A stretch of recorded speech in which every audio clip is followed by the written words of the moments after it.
Thank you. This may be the most important speech I've ever made. I want to provide an update on our ongoing efforts to expose the tremendous voter fraud and irregularities which took place during the ridiculously long November 3rd elections. We used to have what was called Election Day. Now we have election days, weeks and months, and lots of bad things happened during this ridiculous period of time, especially when you have to prove almost nothing to exercise our greatest privilege, the right to vote. As president, I have no higher duty than to defend the laws and the Constitution of the United States. That is why I am determined to protect our election system, which is now under coordinated assault and siege. For months leading up to the presidential election, we were warned that we should not declare a premature victory. We were told repeatedly that it would take weeks, if not months, to determine the winner, to count the absentee ballots, and to verify the results. My opponent was told to stay away from the election. Don't campaign. We don't need you. We've got it. This election is done. In fact, they were acting like they already knew what the outcome was going to be. They had it covered, and perhaps they did, very sadly for our country. It was all very, very strange. Within days after the election, we witnessed an orchestrated effort to anoint a winner, even while many key states were still being counted. The constitutional process must be allowed to continue. We are going to defend the honesty of the vote by ensuring that every legal ballot is counted and that no illegal ballot is counted. This is not just about honoring the votes of 74 million Americans who voted for me. It's about ensuring that Americans can have faith in this election and in all future elections. Today, I will detail some of the shocking irregularities, abuses, and fraud that have been revealed in recent weeks. But before laying out just a small portion of the evidence we have uncovered, and we have so much evidence, I want to explain the corrupt mail-in balloting scheme that Democrats systematically put into place that allowed voting to be altered, especially in swing states, which they had to win. They just didn't know that it was going to be that tough because we were leading in every swing state by so much, far greater than they ever thought possible. While it has long been understood that the Democrat political machine engages in voter fraud from Detroit to Philadelphia to Milwaukee, Atlanta, so many other places, what changed this year was the Democrat Party's relentless push to print and mail out tens of millions of ballots sent to unknown recipients with virtually no safeguards of any kind. This allowed fraud and abuse to occur on a scale never seen before. Using the pandemic as a pretext, Democrat politicians and judges drastically changed election procedures just months and in some cases weeks before the election on the 3rd of November. Very rarely were legislatures involved, and constitutionally they had to be involved. But very, very rarely, and you'll see that as we continue to file our suits, it's constitutionally absolutely incorrect what took place, even from a legal standpoint. Many states, such as Nevada and California, sent millions of live ballots to every person on their voter rolls, whether those individuals had requested ballots or not, whether they were dead or alive. They got ballots. Other states, such as Minnesota, Michigan, and Wisconsin, instituted universal absentee balloting right in the middle of an election year, sending absentee ballot request forms to all voters on all rolls. It didn't matter who they were. This colossal expansion of mail-in voting opened the floodgates to massive fraud. It's a widely known fact that the voting rolls are packed with people who are not lawfully eligible to vote, including those who are deceased, have moved out of their state and even are non-citizens of our country. Beyond this, the records are riddled with errors, wrong addresses, duplicate entries, and many other issues. This is not disputed. It has never been disputed. Dozens of counties in the key swing states have more registered voters on the rolls than they have voting-age citizens, including 67 counties in Michigan. All of this is evidence. In Wisconsin, the state's Board of Elections could not confirm the residency of more than 100,000 people, but repeatedly refused to remove those names from its voter rolls before the election. They knew why, nobody else did. I knew why. They're illegal voters. It is a travesty that in the year 2020, we do not have any means of verifying the eligibility of those who cast ballots in an election, and such an important election it is, or determining who they are, whether they live in the state, or whether they are even American citizens. We have no idea. We have in all swing states major infractions or outright fraud, which is far more in numbers or votes than we need to overturn the results of a state. In other words, in Wisconsin, as an example, where we were way up on election night, they ultimately had us miraculously losing by 20,000 votes. And I can show you right here that Wisconsin, we're leading by a lot. And then at 3:42 in the morning, there was this. It was a massive dump of votes. Mostly Biden, almost all Biden. And to this day, everyone's trying to figure out, where did it come from? But I went from leading by a lot to losing by a little. And that's right here. That's at 3:42 in the morning. That's Wisconsin. A terrible thing. Terrible, terrible thing. But we will have far more, many times more, than the 20,000 votes needed to overturn the state. If we are right about the fraud, Joe Biden can't be president. We're talking about hundreds of thousands of votes. We're talking about numbers like nobody has ever seen before. Just as an example, in certain states, we'll be down by, let's say, 7,000 votes. But we'll find later on 20,000, 50,000, 100,000, 200,000 discrepancies or fraudulent votes.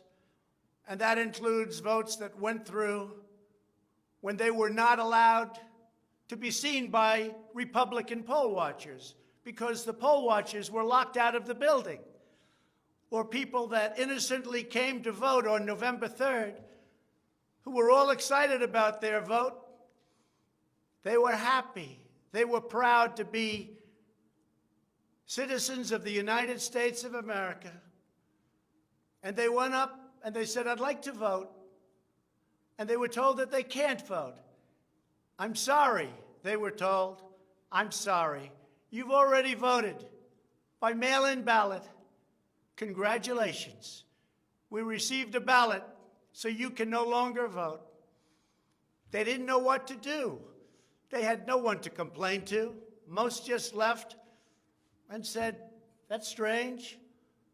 But many people complained and complained vehemently. And in a lot of cases, they filled out a provisional ballot, which was almost never used, but in virtually every case was a vote for Trump. In other words, they went in to vote, and they were told that they voted. And they didn't vote. And they left, and they felt horror. And they lost respect for our system. And this happened tens of thousands of times all over the country. That's how desperate the Democrats were. They would fill out ballots of people, not even knowing if these people were going to show up. And when they did show up, they said, sorry, you've already voted. And on top of everything else, we have a company that's very suspect. Its name is Dominion. With the turn of a dial or the change of a chip, you can press a button for Trump and the vote goes to Biden. What kind of a system is this? We have to go to paper. Maybe it takes longer, but the only secure system is paper.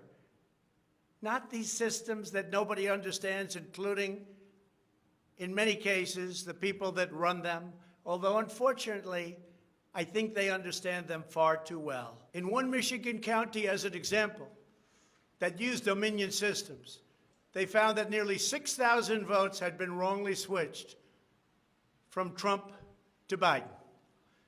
And this is just the tip of the iceberg. This is what we caught.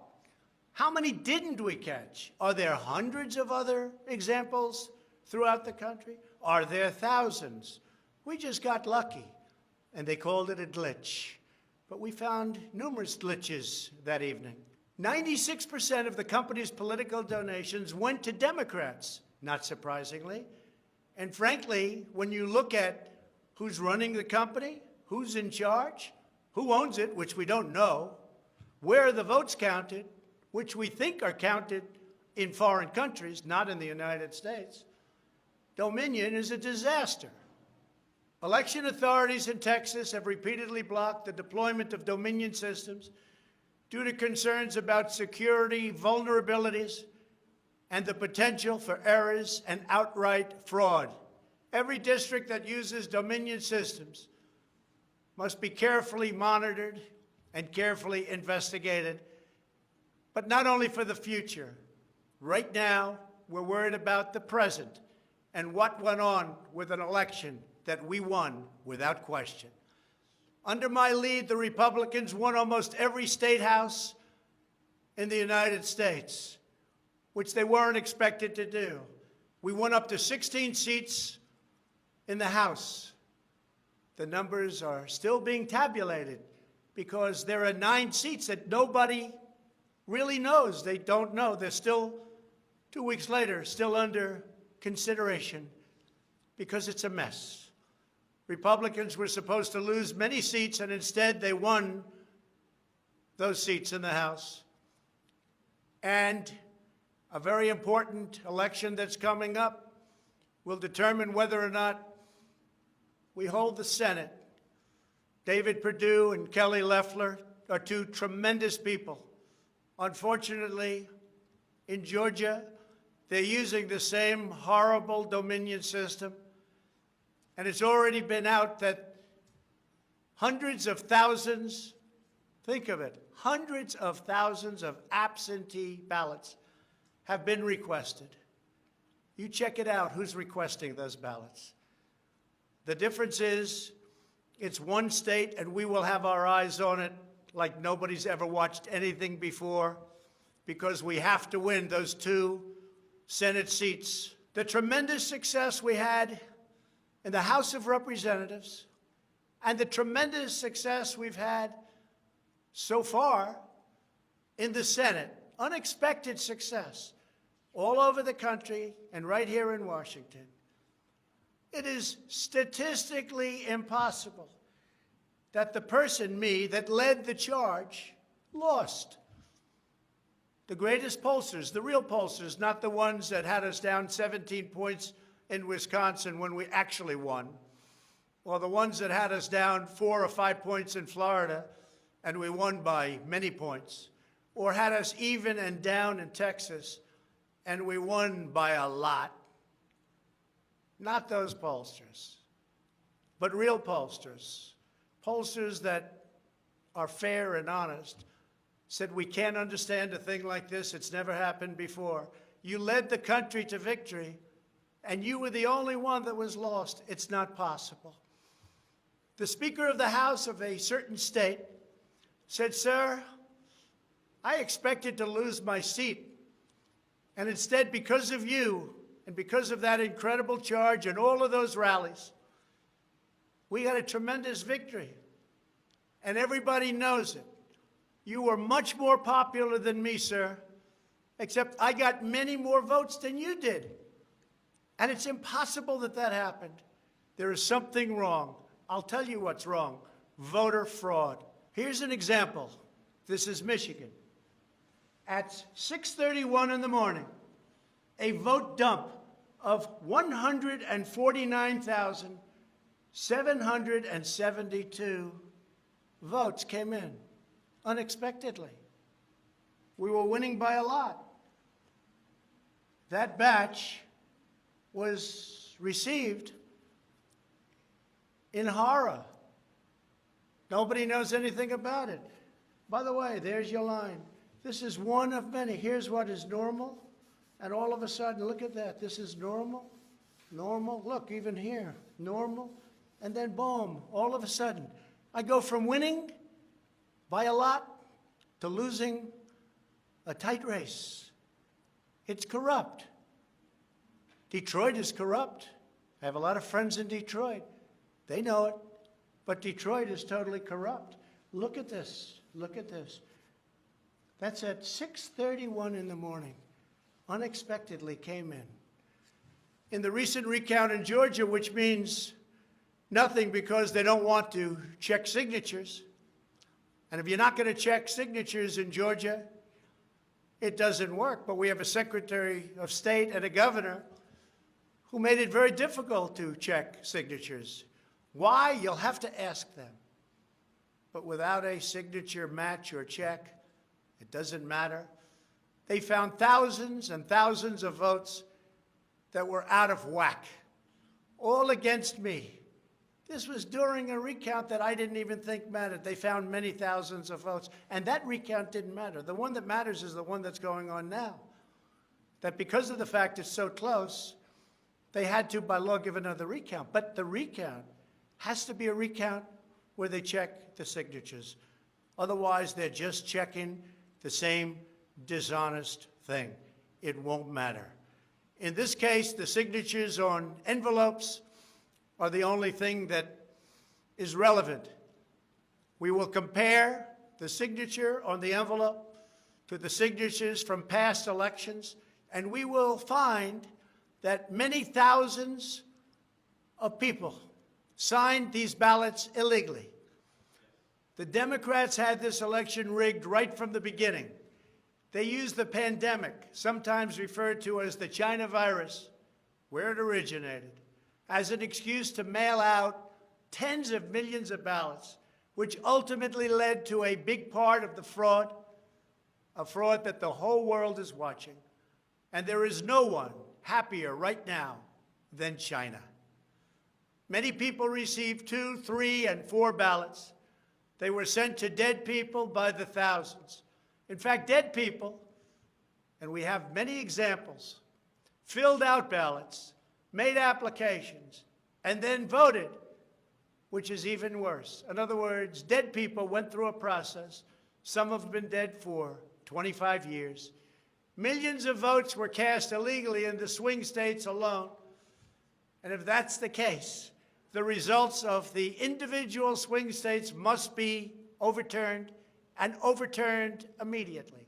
Some people say that's too far out. That's too harsh. Well, does that mean we take a president, and we've just elected a president, where the votes were fraudulent? No, it means you have to turn over the election.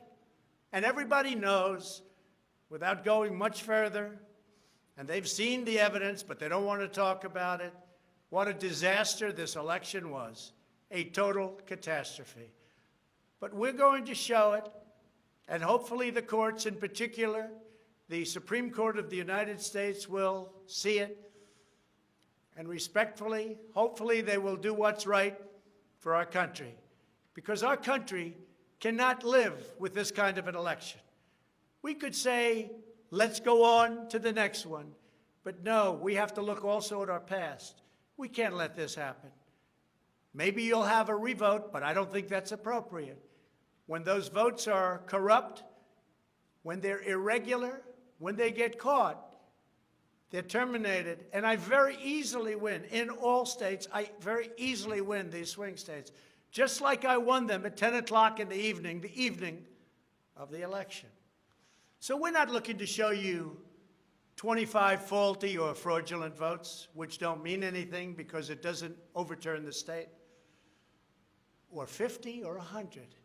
We're showing you hundreds of thousands, far more than we need, far more than the margin, far more than the law requires. We can show many times what is necessary to win the state. The media knows this, but they don't want to report it. In fact, they outright refuse to even cover it because they know the result if they do. Even what I'm saying now will be demeaned and disparaged, but that's okay. I just keep on going forward because I'm representing 74 million people, and in fact, I'm also representing all of the people that didn't vote for me. The mail-in voting scam is the latest part of their 4-year effort to overturn the results of the 2016 election, and it's been like living in hell. Our opponents have proven many times, again and again, that they will say and do anything to get back into power. The corrupt forces who are registering dead voters and stuffing ballot boxes are the same people who have perpetrated one phony and fraudulent hoax after another. You've been watching it now for 4 years.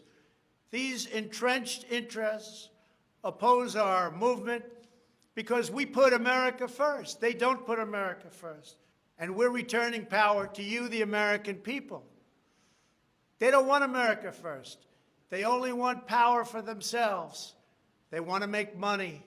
That's why they don't want me as your president. I've been investigated from soon after I announced I was running for president, when I immediately went to #1 in the Republican primary polls. The investigations never stopped. They went on for 4 years. And I won them all. I beat them all. Russia, Russia, Russia. The impeachment hoax, and so much more.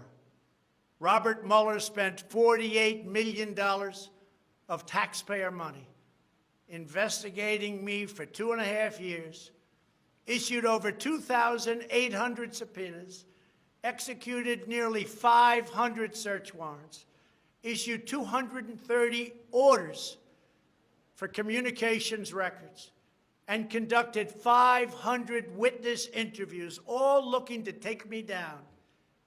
There was no collusion in the end, none whatsoever.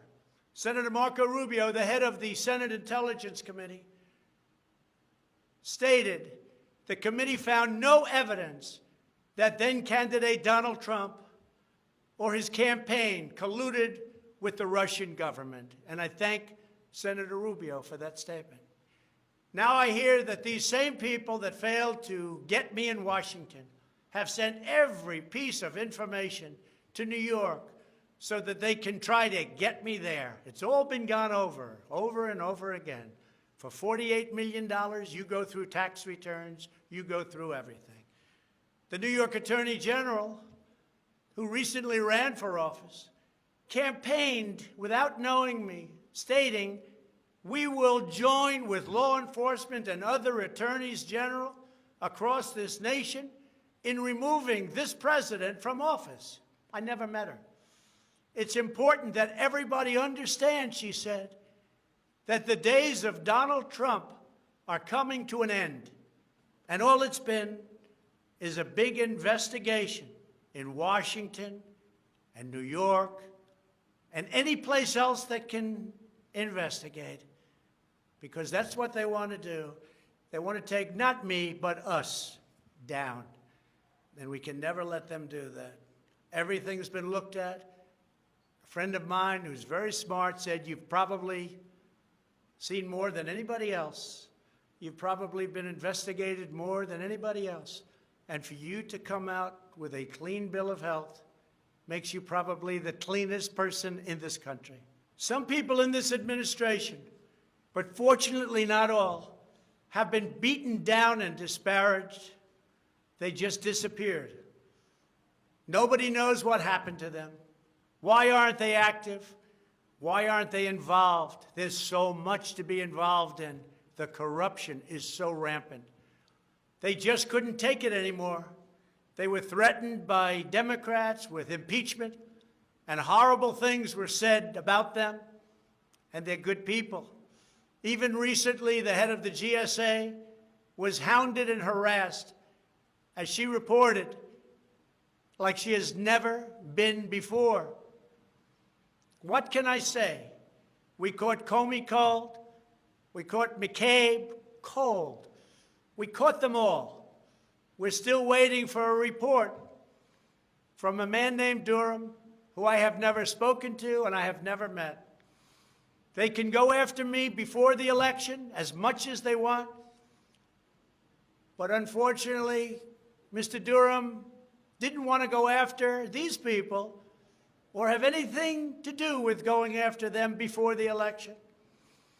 So who knows if he is ever going to even do a report.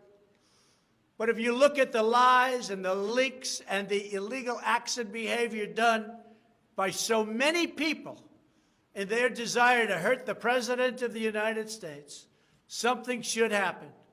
The hardest thing I have to do is explain why nothing is happening with all of these people that got caught spying on my campaign. It's never happened before, and it should never happen again to a President of the United States. All you have to do is watch the hearings and see for yourself. The evidence is overwhelming. The fraud that we've collected in recent weeks is overwhelming, having to do with our election. Everyone is saying, wow, the evidence is overwhelming when they get to see it. But really, it's too late to change the course of an election. It's too late to change the outcome. In fact, there is still plenty of time to certify the correct winner of the election. And that's what we're fighting to do.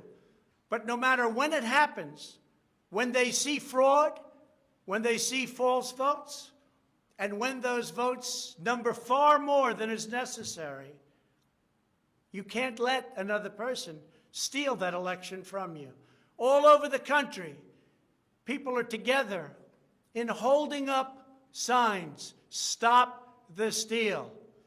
To understand how we will challenge this fraud, it is important to know the problems with mail-in balloting. Pennsylvania, Michigan, Nevada, Georgia, Arizona, and most other states allowed anyone to get an absentee ballot and cast their vote without showing any ID. The voting took place entirely on the honor system. No identification of any kind was required. Most Americans would also be shocked to learn that no state in the country verifies United States citizenship as a condition for voting in federal elections. This is a national disgrace. No other advanced country conducts elections this way. Many European countries have instituted major restrictions on mail-in voting specifically because they recognize the nearly unlimited potential for fraud. Out of 42 European nations, all but 2 prohibit absentee ballots entirely for people who reside inside the country, or else they require those who need absentee ballots to show a very, very powerful ID. Throughout the Democrat effort to dramatically expand mail-in voting, the Democrat Party leaders were also feverishly working to block measures designed to protect against fraud, such as signature verification, residency verification, or voter ID. And citizenship confirmation was almost unthought of that we should ask for it.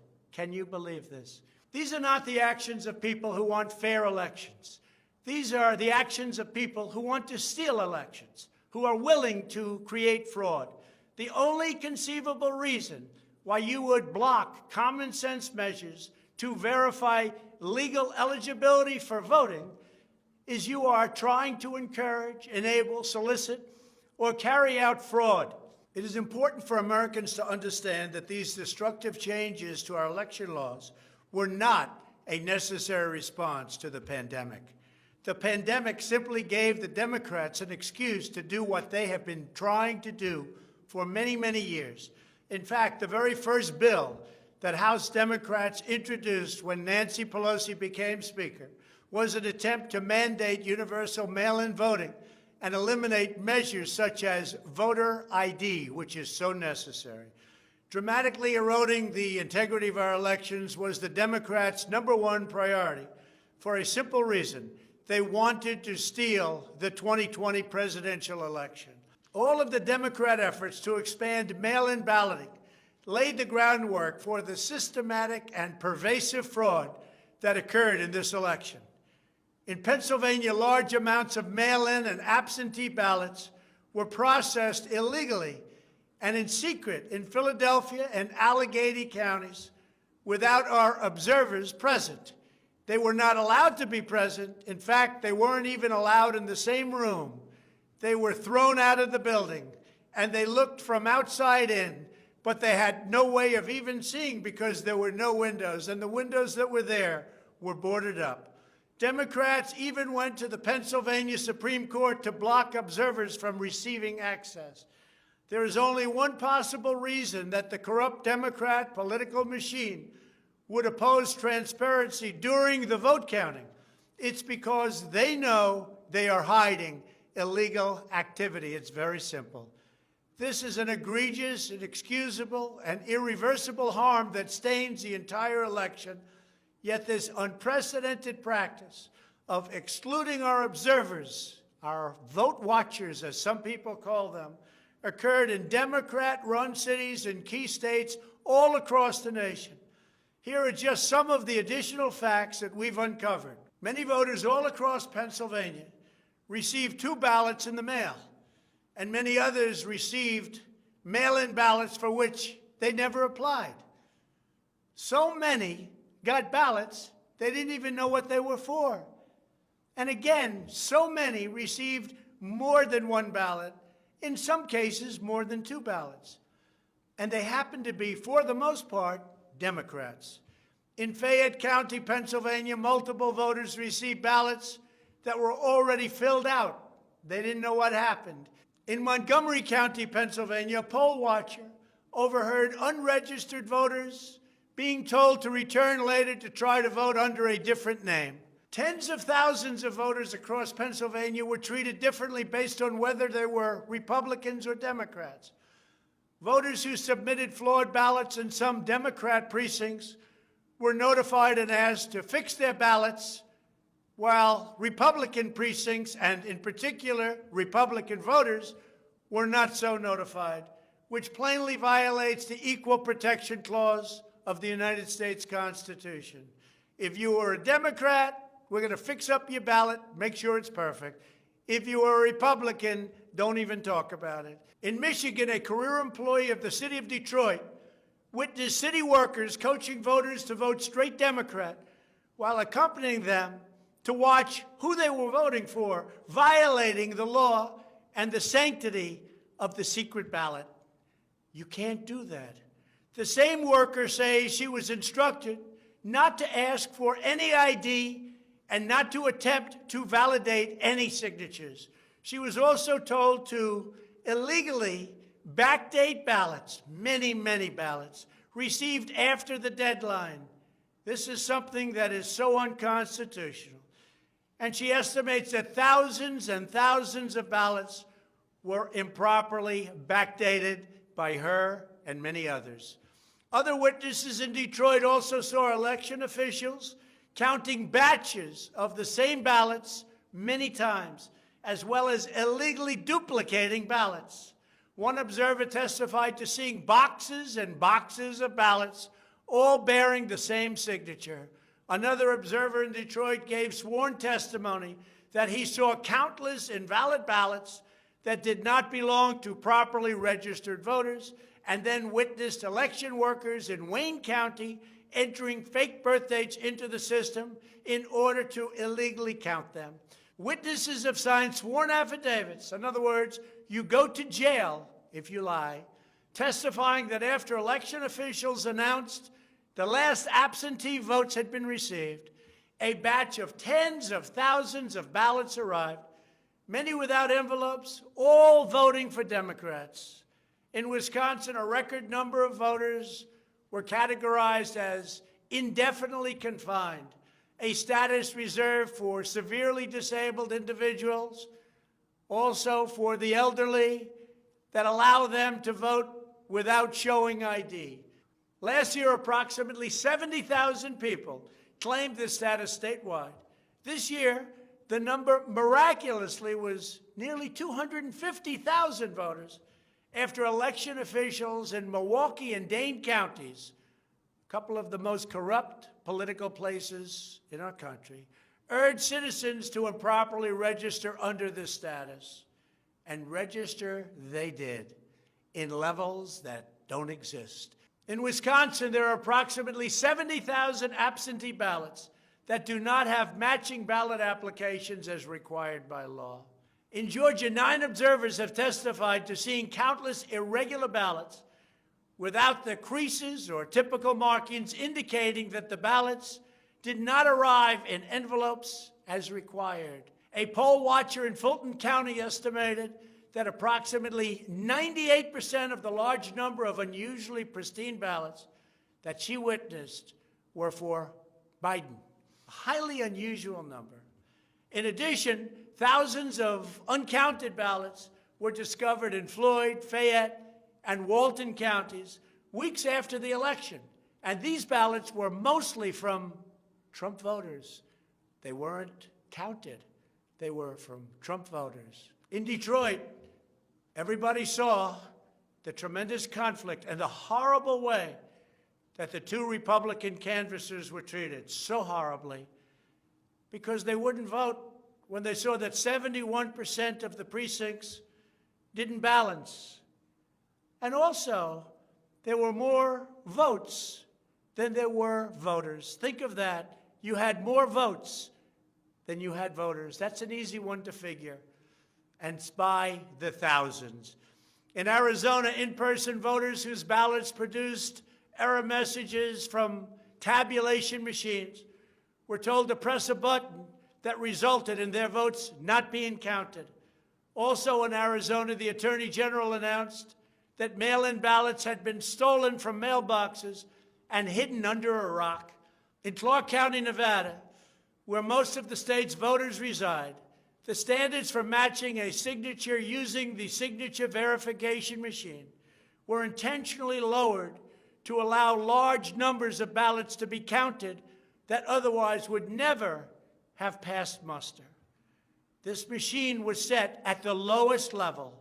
According to one report, in order to test the process, 9 voters in Clark County cast ballots with intentionally incorrect signatures, and 8 of the 9 ballots were accepted and counted. They said you could sign your name as Santa Claus, and it would be accepted. Last week, the Clark County Commission threw out the results of a local election after the registrar reported finding, quote, discrepancies that we can't explain. Also in Nevada, some voters were entered into a raffle for more than a dozen gift cards worth as much as $250 if they could prove they had voted. This took place on Indian reservations. One of the most significant indications of widespread fraud is the extraordinarily low rejection rates for mail-in ballots in many key states. These are the states that I had to win. In swing state after swing state, the number of ballots rejected has been dramatically lower than what would have been expected based on prior experience. That means years and years of voting. In Georgia, just 0.2%, that's substantially less than 1%, of mail-in ballots have been rejected. In other words, almost none have been rejected. They took everything. Nothing was rejected practically, compared to 6.4% in 2016, and there are those that think that 6.4 was a low number. So think of it. Almost none were rejected. And the previous election, 6.4% were rejected. We have seen similar declines in Pennsylvania, Nevada, and Michigan. Ballots weren't rejected, especially if they happen to be in Democrat areas. These irregularities are inexplicable unless there is a deliberate effort to accept ineligible ballots or fraudulent ballots. In Pennsylvania, the Secretary of State and the state Supreme Court, in essence, abolished signature verification requirements just weeks prior to the election in violation of state law. You're not allowed to do that. It has to be approved by the legislature. A judge can't do it. A state can't do it. An official can't do it. The only one that can do it is the legislature. The reason for this is clear. They were not verifying signatures because they know the ballots have not been filled out by the voters in whose names they were cast. In other words, people filled them out that had nothing to do with the names on the ballot. A simple recount of the ballots under these circumstances only compounds the fraud. The only way to determine whether there was an honest vote is to conduct a full review of the envelopes in the relevant states. You will find that many of them, tens of thousands, have fraudulent signatures. A full forensic audit is required to ensure that only legal ballots from lawfully registered voters that were properly cast are included in the final count. This election is about great voter fraud, fraud that has never been seen like this before. It's about poll watchers who were not allowed to watch. So illegal. It's about ballots that poured in, and nobody but a few knew where they came from, but they were counted, and they weren't for me.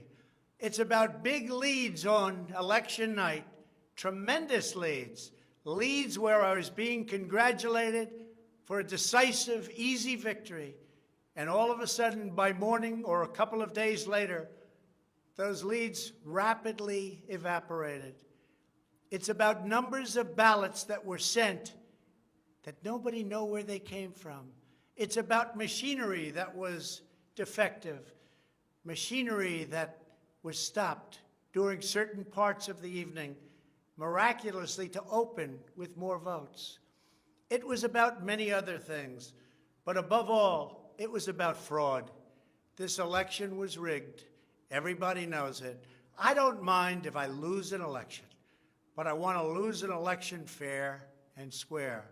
What I don't want to do is have it stolen from the American people. That's what we're fighting for, and we have no choice to be doing that. We already have the proof. We already have the evidence, and it's very clear. Many people in the media and even judges so far have refused to accept it. They know it's true. They know it's there. They know who won the election, but they refuse to say, you're right. Our country needs somebody to say you're right. Ultimately, I am prepared to accept any accurate election result, and I hope that Joe Biden is as well. But we already have the proof. We already have tens of thousands of ballots more than we need to overturn all of these states that we're talking about.